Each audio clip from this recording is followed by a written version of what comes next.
শুরুতেই বাংলাদেশের বিএনপি, জামাত, সাধারণ মানুষ, এমনকি আওয়ামী লীগও সবার কাছে মাপ চাই যে এই ইউনূস যখন তার ক্ষমতায় আসে তারপরে মনে করেছিলাম যে শেষ বয়সে অন্তত বাংলাদেশের জন্য কিছু একটা করে যাবে, যেহেতু তার বিরুদ্ধে শেখ হাসিনা ছিল, সে শেখ হাসিনার বিরুদ্ধে করেছে, নির্যাতিত। সে কারণে আমি মনে করেছিলাম যে অন্তত এই মানুষটা করবে। তো এবং যেটা সত্যি কথা যে ভারতের ব্যাপারে তার নেগেটিভ যতটুকু ছিল, পজিটিভ ছিল না। নেগেটিভের ব্যাপারে অনেক কোশ্চেন আছে।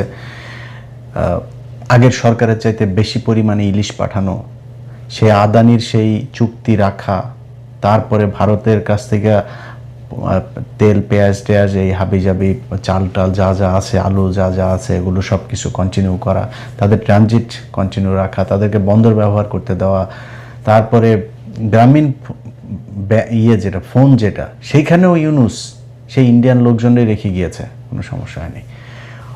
ও একদম নোখ থেকে মাথা পর্যন্ত ওকে যারা চেনে, এরকম বেশ কয়েকজনের সাথে কথা হয়েছে, প্রচণ্ড স্বার্থপর একটা মানুষ। ওর সাথে স্কুলে পড়াশোনা করতো এরকম একজনও বলেছে ভয়ঙ্কর স্বার্থপর একটা মানুষ।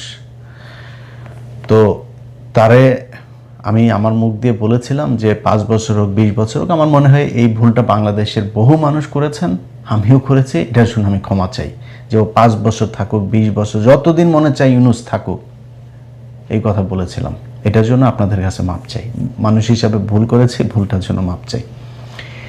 এই বদমাইশ যতদিন ক্ষমতায় ছিল, যত দিন যাচ্ছিল, ডিসেম্বর মাসে ওরে শহর গোষ্ঠী শুদ্ধ পুরা এই ক্যাবিনেটে আপনার ধোলাই দিয়েছিলাম না, আপনাদের মনে আছে না? এই ধোলাই দেওয়ার কারণ কি জানেন? একদম শুরু থেকে দেখেন, সে বাংলাদেশের মানুষের সাথে একদম টোটালি একটা শয়তানি করে গিয়েছে। বিডিআর কমিশন গঠন করলো, কমিশন রিপোর্ট দিয়েছে, সে কিছুই করে না। আলেমরা সব জেলে, একজন মানুষের সে ছাড়ায় নেই, বরং সে আলেমদেরকে রাখার জন্য আমেরিকার দূতাবাস দিয়ে সে চাপ দেওয়াইতো। আমেরিকান দূতাবাস বাংলাদেশের ব্যাপারে জানে না। আমেরিকান দূতাবাস এই যে জঙ্গি নাটক শেখ হাসিনা করেছে, তাদেরকে যেভাবে বোঝানো হয়েছে তারা সেভাবেই দেখেছে। এখন তাদেরকে তো বলতে হবে যে এই যে দেখো, আমাদের দেশের জঙ্গি নাটকগুলো এইভাবে শেখ হাসিনা সাজাইতো, এই নাটকগুলো আসলে তাদের আর্টিফিশিয়ালি ক্রিয়েট করা, এই দেশে জঙ্গি টঙ্গি কিছু নাই, বলতে হবে। তো আমি সরাসরি যতজনের এই জামিনের ব্যাপারে আমার সম্পৃক্ততা ছিল, এই মানুষগুলোর ধরেন, আমি প্রথমে অ্যাটর্নি জেনারেল, এর আগেও একটা প্রোগ্রামে বলেছি, সবচাইতে বেশি আলেমদেরকে ছাড়ার ব্যাপারে অ্যাটর্নি জেনারেল আগের, অর্থাৎ বর্তমান যিনি আইনমন্ত্রী আছেন, সবচেয়ে বেশি কাজ করেছেন তিনি। এরপরে সমস্যা করতো ডিজিএফআই। তো ডিজিএফআইয়ের সাথেও পরে সেনাবাহিনীর একজনের মাধ্যমে হইল যে ডিজিএফআই আর তাদের এই জামিনগুলোতে বাধা দিবে না, দ্রুত কারা কর্তৃপক্ষের কাছে গেলেই সাথে সাথে করবে। কারা যিনি আইজি প্রিজন, তিনিও, তার সাথে আমি যতজনের ব্যাপারে কথা বলেছি, তিনি 5 মিনিট সময়ও নেয় নাই। ইলিয়াস ভাই, আমি দেখছি, অনেক সময় টেক্সট চালাচালি হয়েছে, ইলিয়াস ওকে দেখছি, জাস্ট ফাইল পাঠাইতাম যে জামিন হয়েছে, 15 মিনিটের মধ্যে ছাড়িয়ে দিত। কিন্তু এদের ভেতরে 2-1 জনের সাথে কথা বলে ওনারা আমাকে একটা কথা বলতো যে ভাই দেখেন, আপনি তো এদের জামিনের ব্যাপারে অনেক করেন, কিন্তু সমস্যাটা হলো আমরা একজনকে জামিন দিলেই, একজন বিচারকের সাথে পর্যন্ত এটা নিয়ে কথা হচ্ছিল, আচ্ছা ভাই, আমরা জামিন দিলেই আমাদেরকে প্রেশার দেওয়া হয় আমেরিকান দূতাবাস থেকে, সেখান থেকে যেহেতু আপনারা এই জঙ্গিরে কেন চালেন। এখন আমেরিকান দূতাবাসে বুঝাবে কে? ইউনূসকে বুঝাইতে হবে। ইউনূসের তো সেই ক্ষমতা আছে, সে তার নিজের ব্যক্তিগত প্রয়োজনীয়তা সে 300-400 ইন্টারন্যাশনাল ফিগার, সাবেক প্রেসিডেন্টের দিয়া, তারপরে আপনার Wall Street journal, new York Times, এগুলোতে নিউজ করাইতে পারে, বিজ্ঞপ্তি দেওয়াইতে পারে। ওনার এই ক্ষমতাটা নাই। উনি এই আমেরিকান এম্বাসিকে বলতে পারতো না ডাইকা যে দেখো 2-3টা ঘটনার দেখাই দিলেই তো হইতো, এই যে গাজীপুরে 7টা ছেলেরে মারলো, এই যে জাহাজবাড়িতে, এরকম অনেক ঘটনা আছে, সবকটাই তো হাসিনার তৈরি করা। এটা তো বলতে পারতো যে ভাই এইখানে এই ঘটনাটা এই ছিল, শেখ হাসিনা এইভাবে এটারে বানিয়েছে। কিছু করে নাই। ওদের মানে বহুত ঠান্ডা হয়ে আছে। কেন আছে জানেন? ইউটিউব চ্যানেল, ফেসবুক সব এই ইউনুস, তারপরে এই যে ফয়েজ তোয়েব টোয়েব এগুলো মিলা ভুলে গেছি মনে করছেন? এগুলো ভুলে গিয়েছি? ফেসবুক পেজ একটা করছেন, 10টা দাঁড় করাইছি, এর মধ্যে 3টা মিলিয়নের উপরে আছে। হ্যাঁ, আরও অর্ধ মিলিয়ন টিলিয়ন এরকম আসতেছে। এগুলো সব দাঁড় করাইলাম আস্তে আস্তে। ইউটিউব চ্যানেল করছিলেন, ইউটিউব চ্যানেল তো দাঁড় করাইছি আল্লাহর রহমতে, আরেকটা 1 মিলিয়নের দাঁড় করাইছি। হ্যাঁ, সো এগুলো দাঁড় করাইছি এই এই তোদেরকে ধরার জন্য। তোরা এই দেশে যা করে গেছিস, এইটার এই দায় 100 বছর বাংলাদেশকে দিতে হবে। বাংলাদেশের মানুষ 2000 মানুষ জীবন দিয়া এই দেশটা ঠিক করতে চেয়েছিল, বৈষম্য দূর করতে চেয়েছিল। তোদের কারণে সেটা হয় নাই। যত দিন গিয়েছে প্রতিটা ঘটনার সাথে যতই জড়াচ্ছিলাম, দেখছিলাম যে আমার সব জায়গাতে তারা সেই আওয়ামী লীগের এগুলোকেই টেনা টেনা পেঁচা, এরা বলে মব সৃষ্টি করে। কোনো জায়গা হয়েছে এরকম তাদেরকে মানে প্রেশার না দিলে কোনো ঘটনা হয়েছে? সুপ্রিম কোর্টের বিচারপতি বলেন, তারপরে জজ বলেন, তারপরে আরও যেই সব জায়গাতে পুলিশের ঊর্ধ্বতন কর্মকর্তা থেকে শুরু করে সচিবালয়, প্রতিটা জায়গায় ওনাদের গিয়ে আন্দোলন করতে হয়, এরপর ওনারা সরায়। আবার ওনারা মব দোষ দেয়।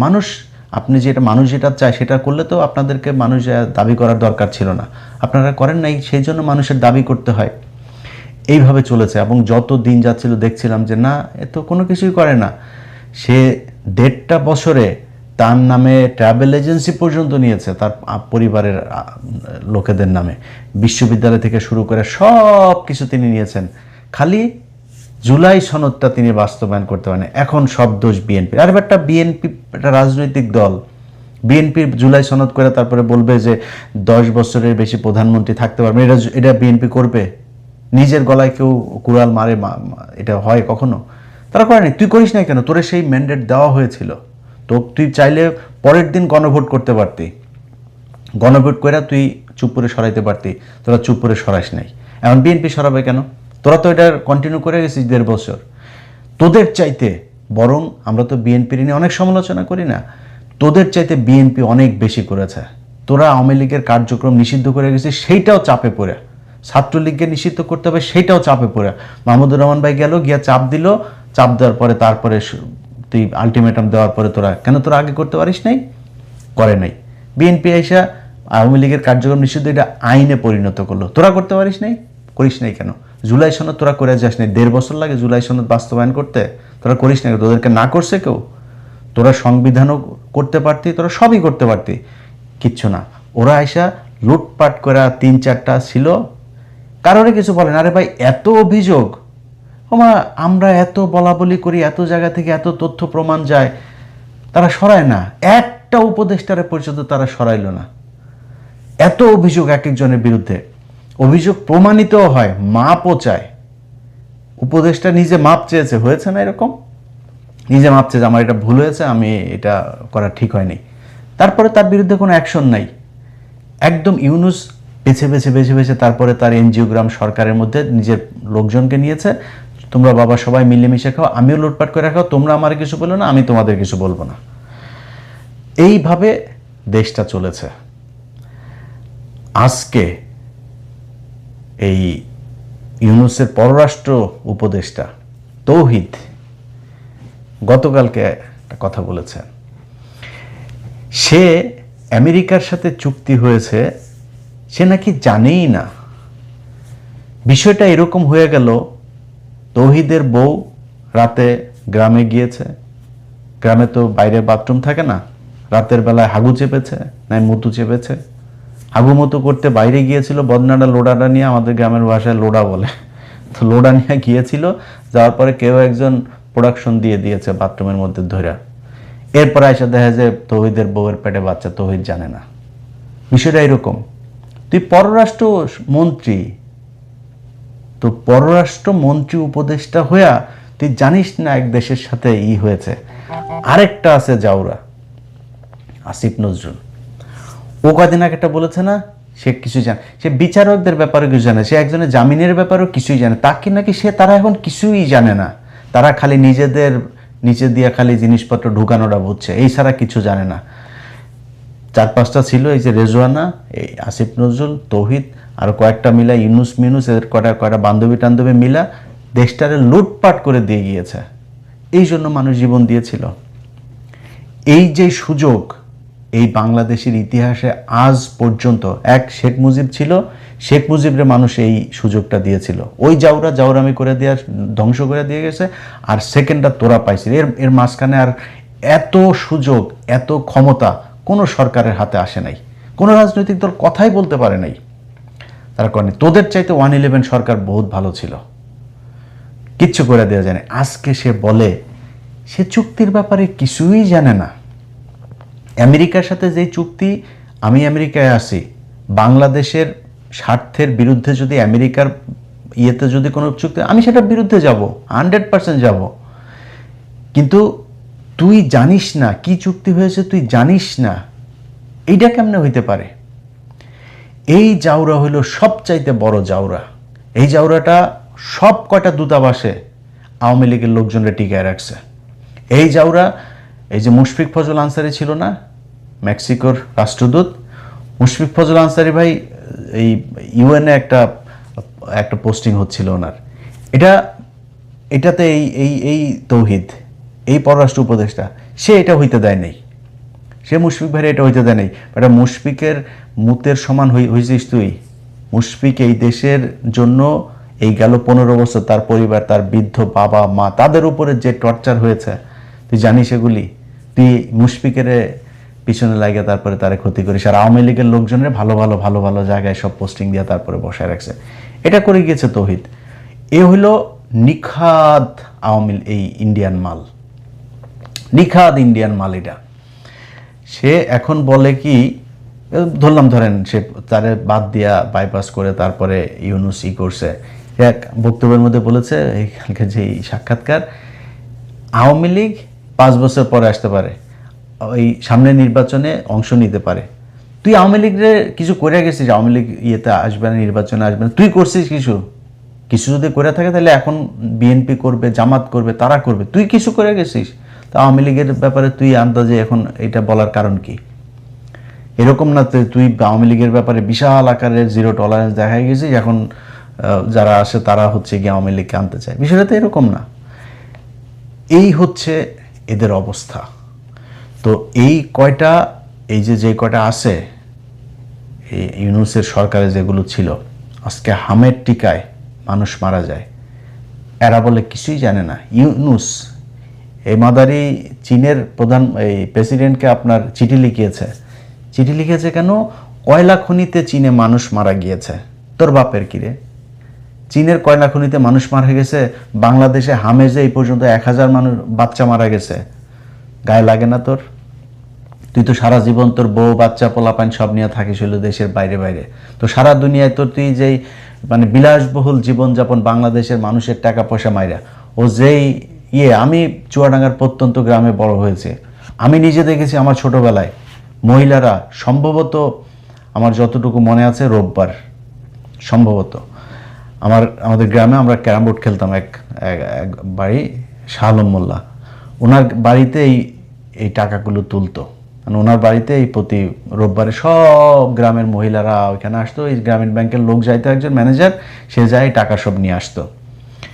কোনো পুরুষকে উনি দিত না, লোন দিত না, মহিলাদের আসতে হবে। পুরুষ ওই লোন শোধ করে কিন্তু পুরুষকে লোন দিবেন না, মহিলাদেরকে ওনার বাইরে আনতে হবে। এটা হইল গিয়ে ওনার মূল টার্গেট ছিল। এরপরে এটার নাম নাকি মহিলাদের ক্ষমতায়ন, এটার নাম মহিলাদের ক্ষমতায়ন। তো ক্ষমতায়ন করবি, লোন নিয়ে যদি না নিতে পারে তো ওরা মাফ করবি না একটু? গরু ছাগল ঘরের টিন পর্যন্ত খুলে নিয়ে যেত। এই হইল গিয়ে ওনার। এগুলো ভাই থুতু উপরে ছিটাইলে নিজের গায়ে লাগে। বিশ্বাস করেন, মনে করেছিলাম যে শালায় বোধহয় মানুষ হয়েছে, শেষ বয়সে আইসা বোধহয় তারপরে একটু হবে, ঠিক হবে। ঠিক হয় নাই। ওর এই দেশের প্রতি জীবনে কোনোদিন কোনো কিছু করেন। আপনি শেখ হাসিনার আমল বাদ দেন, ইউনুস তো বিশাল প্রভাবশালী আন্তর্জাতিকভাবে, সে বিশাল, তার পরিচিতি ব্যাপক। সে চাইলে বাংলাদেশের জন্য কিছু করতে পারতো না? এই বাংলাদেশে আজ পর্যন্ত সে কোনো দেশ থেকে কোনো একটা অনুদান, কোনো বড় একটা ব্রিজ, কোনো কিচ্ছু করেছে এখন পর্যন্ত? জীবনও করে নাই। এদের সবার বিচার হওয়া দরকার। এই যে হামের টিকার গাফলতির কারণে যেই বাচ্চাগুলো মারা গেল, একটা সন্তান পৃথিবীতে যেন কোনো বাবা মাকে যেন তার সন্তানের লাশ যেন ঘাড়ে না দেয়। মানে আল্লাহ আমাকে তো সন্তান দিয়েছে, যে সন্তানের জন্য কতটুকু খারাপ লাগে পৃথিবীর, আমি নিজেও ভীষণ খারাপ একজন স্বামী হইতে পারি, ভীষণ খারাপ একজন মানুষ হইতে পারি, ভীষণ খারাপ সন্তান হইতে পারি, কিন্তু পৃথিবীর কোনো বাবা খারাপ বাবা হইতে পারে না। পৃথিবীর প্রতিটা সন্তানের জন্য তার বাবা মা শ্রেষ্ঠ বাবা মানুষ, তাদের জন্য সর্বোচ্চ, তাদের যতটুকু ক্ষমতা আছে তার সর্বোচ্চ চেষ্টা করার। সেই মানুষগুলোর কোলে যখন এই ছোট ছোট বাচ্চাগুলো এই কান্নাগুলি দেখিস না তুই, বিএনপিকে বলবো, ভাই দেখেন, এটার বিচার করেন, এটার তদন্ত করেন, কার গাফলতির কারণে এতগুলো মানুষ প্রতিদিন, আমি একটা অবাক হয়ে দেখছি, প্রতিটা দিন 5 জন 7 জন 10 জন 15 জন মারা যাচ্ছে। এটা কোনো আলাপ নাই। কিসের বলে ওই কি বলে রাগ করলা, এটা নিয়ে নাচানাচি করে।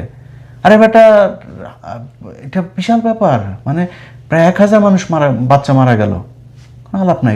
এটার জন্য এরা দায়ী, এই ইউনূসের সরকার দায়ী, এদের বিচার হওয়া উচিত। ওদের জন্য এখন হাসিনা বলার সুযোগ পায় যে সে বাংলাদেশে এসে বিচারের মুখোমুখি হবে। তোরা এটারে এত ইজি করে দিয়ে গেছিস পরিস্থিতিটারে। বাংলাদেশের মানুষ হাসিনারে কেমনে খেদাইছে এটা বাংলাদেশের মানুষ জানে। সামনে ওরকম পরিস্থিতি হইলে হাসিনারে কই দেশে যাইতে, হাসিনারে না, আওয়ামী লীগের সিনিয়র নেতাগুলিরই যাইতে বল দেখি। বাংলাদেশের মানুষ জানে সেটারে কেমনে ট্রিটমেন্ট দেওয়া লাগবে। সো সেটার জন্য বাংলাদেশের মানুষ প্রস্তুত আছে। তোদের মতো চোর, বাটপার, স্যাচ্চোর এগুলোর চিন্তা করা লাগবে না যে সামনের বার আওয়ামী লীগ ক্ষমতায় আসবে নাকি আওয়ামী লীগ নির্বাচনে অংশ নিবে না কি করবে। তোদের মতো চোর বাটপার দরকার নাই। বাংলাদেশের মানুষের সবার কাছে অনুরোধ থাকলো, ইউনূসের এই সরকারের মধ্যে যেগুলো ছিল এই চোর বাটপার, এগুলোরে রাস্তাঘাটে বিভিন্ন সভা সমাবেশ বিভিন্ন জায়গায় কোনো জায়গায় যদি দেখেন না, তাহলে এদের সবাই আদর আপ্যায়ন করবেন। আপনারা হাতে পায়ে যা থাকে এগুলোতে আদর আপ্যায়ন করবেন। এরা মীর জাফর, এই দেশের শত্রু। এরা বাংলাদেশকে 100 বছর সামনে নিয়ে যাওয়া যেত, ওরা 100 বছর পেছনে দিয়ে গেছে। এটার শাস্তি মৃত্যুর পরে পাইতে হবে, মৃত্যুর আগেও পৃথিবীতে ওদেরকে পাইতে হবে। আপনাদের কাছে অনুরোধ থাকবে, ওদের এই প্রাপ্য ওদেরকে বুঝাই দেবেন। আল্লাহ হাফেজ।